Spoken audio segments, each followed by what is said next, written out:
I want to take a look at some other things here as well, like could call it more risky, but something like Aurora Cannabis, right? On the weekly time frame, this has been essentially down forever, and it's still not looking all too great. However, I do think that there's something to play. So if I'm looking at this chart, right, and again, cannabis company, what I do like about this chart is that we had a low, then we bounced all the way up into a lower high. We came down, made a slightly lower low, bounced up into a lower high, nuked down all the way into a lower low, and then had a vicious move up, which is basically broken above a last lower high, basically rotating or potentially rotating this trend. So I'm not trying to become an Aurora Cannabis investor. I'm not trying to start a long-term position, but I am interested. Also, not too long from here. So currently we're at, what, $5.72. I do want this to go lower before essentially being interested. So let me see a couple of levels that are really good candidates. So I have the $4.39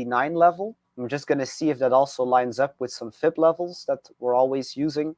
I'm using my fibs here to verify. So yeah, that level that I was looking at, $4.39, that aligns very closely with the 618 retracement.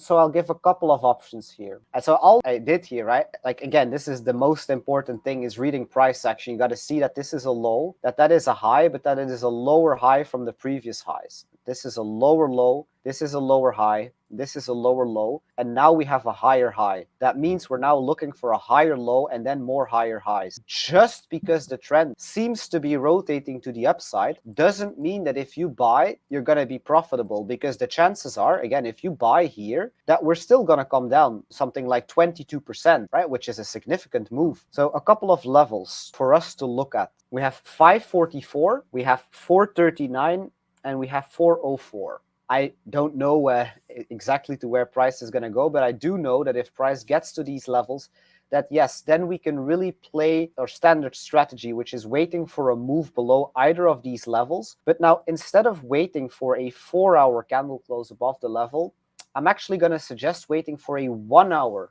candle close above that level, or back above that level, I should say. So we have 544, 439, and then 404. Now, 3 levels of interest. And what we are doing is we're waiting for a move below the level. Then the moment it closes a 1-hour candlestick back above either 544, 439, or 404, that can be our entry. The stop loss will go on the low that is made below either of these 3 levels before we close the 1-hour candlestick back above. So I cannot tell you yet what the exact stop loss is. Once our levels gets breached, we don't do anything, not just putting a blind order there. We just wait until price closes back above the level. And then we see how low have we gone below this level before we close back above, right? And that is the stop loss. So there is no fixed entry. Perfect.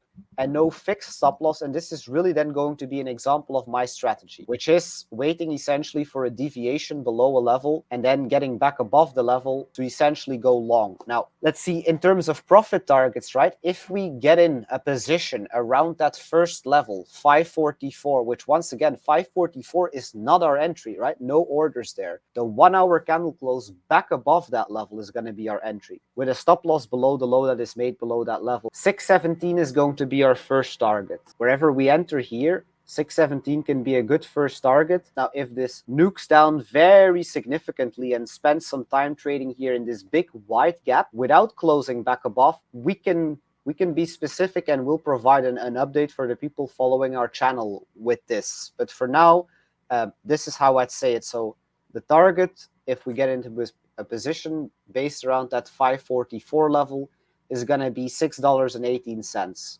And the second target can be $6.83. So 618 and 683 are 2 good profit-taking targets for this. And then we'll wait, if it does happen and go, back down to like 439, 404, whatever, we'll just update later when that happens. Exactly, but the idea is going to be the same. We want to see a move below either of these 2 levels. And the moment we close a 1-hour back above, that is going to be our entry, with a stop loss that we are putting below the low that is made below that level. And then indeed we will update. Once we are in the trade, we will give profit-taking targets, just not to be too confusing. For now, what I can say, if we're in a position from these lower levels, then trading it into $5 is already going to be a nice move. So that is going to be likely a profit-taking target.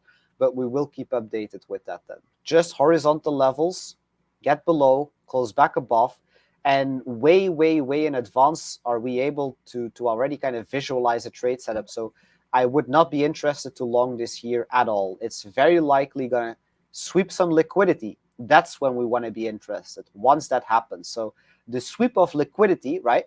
That is the part where price goes below the level. That is the whole reason why I say we're waiting for a move below the level and then closing back above. It's because the move below that level, that is the liquidity sweep, and you don't want to get caught in this. So say, for example, you're long here, and what do you say? Well, I'll put my stop loss on one of these higher lows. Well, that's very likely not going to work. That's very likely to basically going to get raided.